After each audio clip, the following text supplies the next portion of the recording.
নমস্কার সকলকে। আজ রবিবার আর এখন বাজে দুপুর 12টা। আজ আমি দুপুরের জন্য পালং শাক করে নেব। এর জন্য আমি অনেকটাই পালং শাক নিয়েছি। এগুলোকে এখন আমি পরিষ্কার করে নেব। আমি শুধু ভালো পাতাগুলোকেই নিয়ে নিচ্ছি।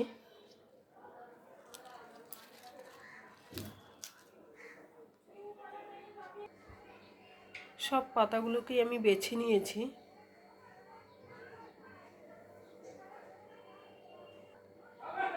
কিছুটা বেগুন নিয়েছি পালং শাকে দেওয়ার জন্য, এটাকে এখন কেটে নেব। আমি ছোট ছোট টুকরো করে কেটে নিলাম। এখন বেগুন ও পালং শাকগুলোকে ভালোভাবে ধুয়ে নেব। ধোয়ার পরে শাকগুলোকে এখন কেটে নেব। শাকগুলোকে কেটে নিয়েছি আর সঙ্গে একটি কাঁচা লঙ্কাও দিয়েছি। আর এখানে আমি ডালের বড়ি নিয়েছি। ডালের বড়িটা আমার ঘরে বানানো। এখন আমি কড়াই গরম করে তাতে তেল দিয়ে দেব। তেল গরম হয়ে গেছে, এখন আমি ডালের বড়িগুলোকে ভেজে নেব।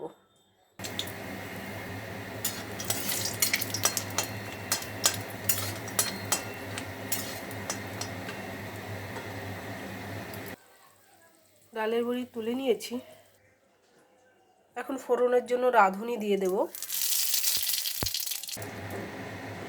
বেগুনগুলোকে দিয়ে দেব। বেগুনগুলো ভাজা ভাজা হয়ে গেছে, এখন বেগুনের মধ্যেই আমি শাকগুলোকে দিয়ে দেব।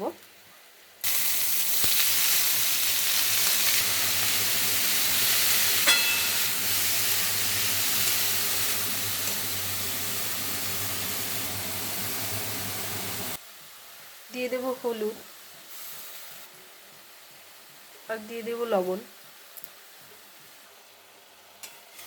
এখন নেড়ে চেড়ে কিছুক্ষণের জন্য ঢেকে রাখবো।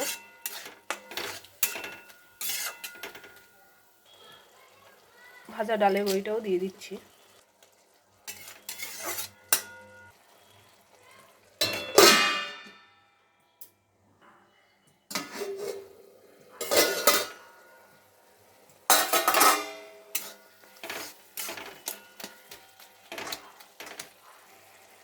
পালং শাক হয়ে গেছে, এখন ধনে পাতা দিয়ে নামিয়ে নেব।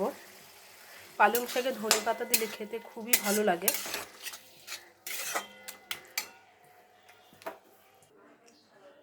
দুপুরে রান্না আমার হয়ে গেছে। আজকের জন্য ভিডিওটি এখানেই শেষ করছি। সকলে ভালো থাকবেন, সুস্থ থাকবেন। Tata, bye bye.